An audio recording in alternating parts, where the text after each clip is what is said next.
Bishop साहब ने वो भविष्यवाणी किया था, उन्होंने प्रार्थना किया था, मेरा ये काम बड़ी अद्भुत रीति से हुआ, मुझे ये चंगाई मिली।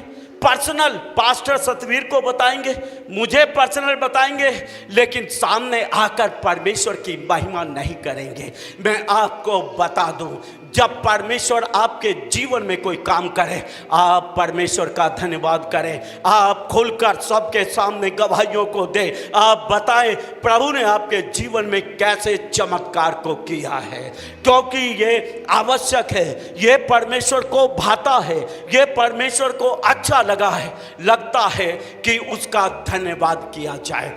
आज मैं आपको बताना चाहता हूँ, भलाइयाँ तो बहुतों के जीवन में होती हैं, लेकिन धन्यवादी बहुत कम होते हैं, और जो धन्यवादी होते हैं वो हमेशा आशीषित भी होते हैं।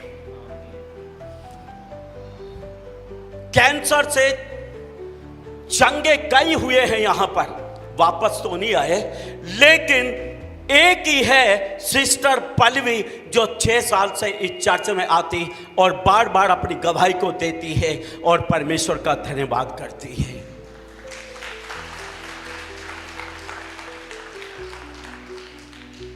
धन्यवाद देने के लिए चर्च में आना बहुत सारे लोग आवश्यक नहीं समझते। चंदा होने के बाद चर्च में आना बहुत लोग आवश्यक नहीं समझते।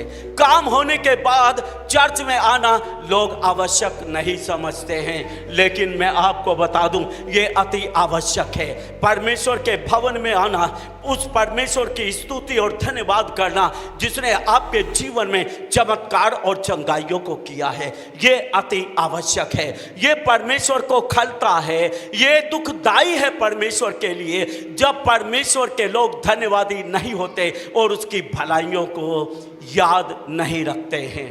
हम पढ़ेंगे एक उदाहरण बाइबल से, लूका रचित सुसमाचार अध्याय 17 उसका 11 से लेके 19 तक। लूका 17 11 से लेके 19 तक। ऐसा हुआ कि वह यरूशलेम जाते हुए सामरिया और गलील के बीच से होकर जा रहा था। किसी गांव में प्रवेश करते समय उसे 10 कोढ़ी मिले। उन्होंने दूर खड़े होकर ऊंचे शब्द से कहा, हे यीशु, हे स्वामी, हम पर दया कर। उसने उन्हें देखकर कहा, जाओ और अपने आप को याजकों को दिखाओ। और जाते ही जाते वे शुद्ध हो गए। तब उनमें से एक यह देखकर कि मैं चंगा हो गया हूँ, ऊंचे शब्द से परमेश्वर की बड़ाई करता हुआ लौटा और यीशु के पांव पर मुंह के बल गिरकर उसका धन्यवाद करने लगा, और वह सामरी था। इस पर यीशु ने कहा, क्या 10 शुद्ध ना हुए तो फिर वे 9 कहाँ हैं? क्या इस परदेसी को छोड़ कोई और ना निकला जो परमेश्वर की बड़ाई करता? तब उसने उनसे कहा, उठकर चला जा, तेरे विश्वास ने तुझे चंगा किया है। आमीन। आमीन। यीशु मसीह यरूशलेम शहर से दूसरी जगह पर जा रहा है और रास्ते में 10 कोढ़ी उसको मिलते हैं, और ये 10 के 10 कोढ़ी यीशु को प्रभु और स्वामी करके मान लेते हैं कि यीशु तू हमारा प्रभु है, हमारा स्वामी है, तू हम पर दया कर। मैं आपको बताना चाहता हूं, जब कोई व्यक्ति यीशु को अपना प्रभु कह के अंगीकार करता है, यीशु को अपना स्वामी मानकर अपने जीवन में ले लेता है, परमेश्वर की दया यीशु मसीह के द्वारा उसकी जिंदगी में आ जाती है। और जब किसी के जीवन के ऊपर परमेश्वर की दया उतर जाती है तो वहां पर उसकी दया से चंगाई आती है, छुटकारा होता है, लोगों के काम बनते हैं, लोग आशीषित हो जाते हैं। आमीन। जैसे ही इन 10 के 10 कोढ़ियों ने यीशु को प्रभु और स्वामी करके दया की मांग किया, तुरंत दया उनके जीवन पर उतर गई और यीशु ने कहा, जाओ अपने आप को याजकों को दिखाओ। याजकों को कब दिखाते थे?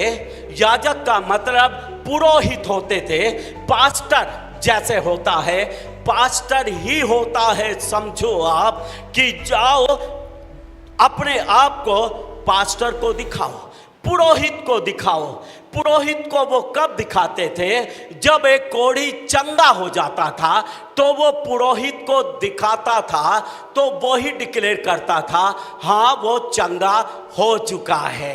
यीशु ने डिक्लेयर कर दिया, जाओ तुम चंगे हो चुके हो और अपने आप को जाकर पुरोहित को चेक कराओ कि तुम चंगे हो चुके हो।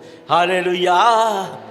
और जब यीशु ने कहा तुम चंगे हो चुके हो, जाओ पुरोहित को दिखाओ, तो ये कहते ही रास्ते में ही उनका कोढ़ दूर हो गया और वो शुद्ध हो गए। हालेलुया। 10 के 10 कोढ़ी शुद्ध हो जाते हैं और 10 में से क्या होता है? 9 कोढ़ी अपने अपने रास्ते चले जाते हैं, लेकिन केवल एक कोढ़ी मन में जानता है कि जब यीशु ने मुझे शुद्ध कर दिया, यीशु ने मुझे चंगा कर दिया, तो मुझे यीशु के पास जाकर उसका धन्यवाद करना आवश्यक है। हालेलुया। एक ही वफादार निकला, एक ही धन्यवादी निकला, बाकी 9 के 9 अपने अपने रास्ते चले गए। ऐसा ही आज भी है। एक बार चंगाई हो जाए, छुटकारा हो जाए, परमेश्वर काम कर दे। बहुत सारे लोग यही काम करते हैं, अपना काम बनता, भाड़ में जाए जनता, फिर कौन विजय इमानुएल, कौन चर्च, कैसा चर्च, कौन यीशु मसीह। लोग परमेश्वर का धन्यवाद करना भूल जाते हैं, लोग चर्च में आना भूल जाते हैं। लोगों को केवल एक ही पता है, अगर समस्या है, अगर बीमार हैं तो इलाज के लिए चर्च चले आओ, चंगे होने के लिए चर्च चले आओ। लोगों को ये नहीं पता है, यहाँ पर चंगाई छुटकारे तो होते ही हैं, लेकिन चर्च जो आते हैं, प्रभु के भवन में जो आते हैं, परमेश्वर का धन्यवाद करने आते हैं। आमीन। प्रभु की स्तुति करने आते हैं, प्रभु की तारीफ करने आते हैं। हालेलुया। ये कोई हॉस्पिटल नहीं है, ये कोई अस्पताल नहीं है, ये परमेश्वर की कलीसिया है। इसमें शामिल होकर परमेश्वर की स्तुति, परमेश्वर का धन्यवाद करने आना है। और जो प्रभु की स्तुति और धन्यवाद करने आते हैं, चंगाई उन्हीं की है, छुटकारा उन्हीं का है, आशीषें और बरकत ऐसे ही लोगों को मिला करती हैं। 10 कोढ़ी आए, 10 के 10 शुद्ध हुए, 10 के 10 ने चंगाई पाई, लेकिन 9 कीर्तघन निकले। 9 लोग कीर्तघन निकले, 9 लोग वापस नहीं आए यीशु के पास बताने के लिए कि धन्यवाद प्रभु, आपकी दया से, आपकी कृपा से हम चंगे हो चुके हैं। ये 9 के 9 अपने आप को बड़ा होशियार समझते हैं। ये कष्ट उठाकर यीशु के पास वापस जाना नहीं चाहते हैं, जबकि कष्ट उठाकर सारे शरीर में कोढ़ होते हुए भी यीशु के पास पहुंच जाते हैं। सारे दुख को अपने शरीर पर लेकर, पूरा शरीर कोढ़ से भरा हुआ है, लेकिन अपनी जरूरत के लिए यीशु के पास आ जाते हैं पूरा कष्ट उठाकर। लेकिन जब चंगे हो जाते हैं, जरा सा भी कष्ट उठाकर यीशु के चरणों में धन्यवाद करने नहीं आते हैं। बहुत होशियार हैं। लेकिन क्या कोढ़ ही एक बीमारी है? क्या दूसरी बीमारियां मनुष्य को नहीं लगती? क्या कोढ़ी एक समस्या इनके जीवन में थी? क्या कोढ़ के बाद दूसरी समस्या इनके जीवन में नहीं? मूर्ख है, बेवकूफ है, ये सोचते हैं कोढ़ी, हम कोढ़ से चंगा होने के बाद हमारे जीवन में यीशु की जरूरत हमें नहीं पड़ेगी। ये मूर्खता है। हर एक दिन हमें यीशु की जरूरत है, हर एक दिन हमें परमेश्वर की जरूरत है, क्योंकि यीशु के बिना जीवन नहीं, यीशु के बिना सुख नहीं, यीशु के बिना आनंद नहीं, यीशु के बिना पापों से मुक्ति और उद्धार नहीं। इसलिए यीशु आवश्यक है हमारी जिंदगी में। Hallelujah, hallelujah. हम बुद्धिमान बने। हम ऐसे संसार में रहते हैं जहां प्रतिदिन दुख और कलेश है, जहां प्रतिदिन तरह तरह की पीड़ाएं हैं, जहां प्रतिदिन हम तरह तरह के पाप और गुनाहों से और बुराइयों से गुजरते हैं, और उनसे बचाने वाला केवल एक ही है, मुक्तिदाता यीशु मसीह। इसलिए क्षण प्रति क्षण हमें मुक्तिदाता यीशु की जरूरत अपनी जिंदगी में है। हमें जरूरत है हमारे मुक्तिदाता की। हमें जरूरत है अपने परमेश्वर का धन्यवाद करने की।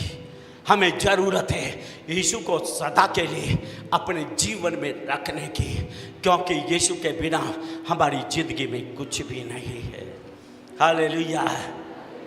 ये 9 कौड़ी जो नहीं आए धन्यवाद करने के लिए, ये बहुत बुद्धिमान बनते हैं। लेकिन मैं आपको बता दूं, क्या इस कोड़ के बाद इनकी जिंदगी में कोई समस्या नहीं आई होगी? क्या कोई मुसीबत नहीं आई होगी? क्या इन्हें फिर से यीशु की जरूरत नहीं पड़ी होगी? पड़ी होगी। लेकिन अब किर्त घनता एहसान फरामोशी का पाप इनके जीवन में है।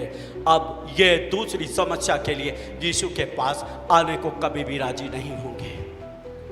शैतान इनको पकड़ चुका है। शैतान इनको एहसान फरामोश बना चुका है। कृतघ्नता इनके जीवन में आ जाती है। ये कृतघ्नता आपको परमेश्वर के नजदीक नहीं आने देती।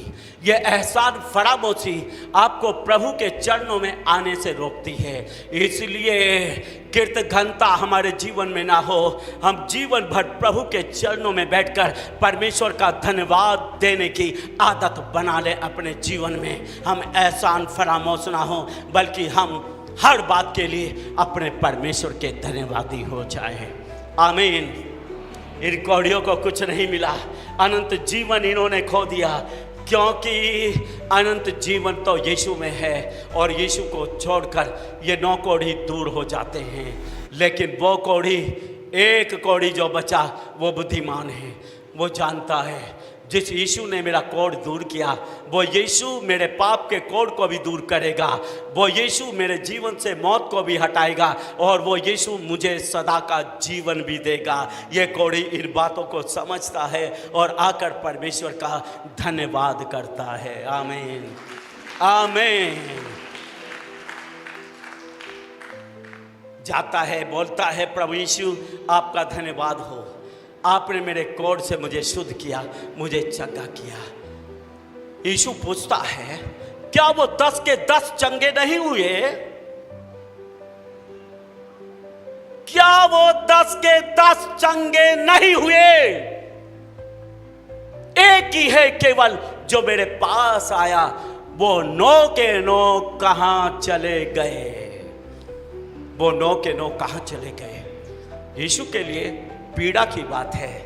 यीशु के लिए बड़े दुख की बात है कि जब लोगों के जीवन में यीशु मसीह भलाइयों को करता है, चंगाई और छुटकारों को करता है, और लोग वापस चले जाते हैं, मुड़कर वापस नहीं आते यीशु के पास। यीशु को खलता है। यीशु मसीह को यहाँ बहुत खला। क्या वो 10 के 10 चंगे नहीं हुए थे? उनमें से केवल एक ही कौड़ी लौट कर वापस आया। एक ही वापस आया, बाकी 9 कहाँ चले गए? मैं आज आपको यही बताना चाहता हूँ, आपको इन 9 कौड़ियों में से नहीं होना है, आपको उस एक कौड़ी के जैसा होना है जो परमेश्वर का धन्यवादी है, परमेश्वर का एहसान मानता है, परमेश्वर का आभारी है।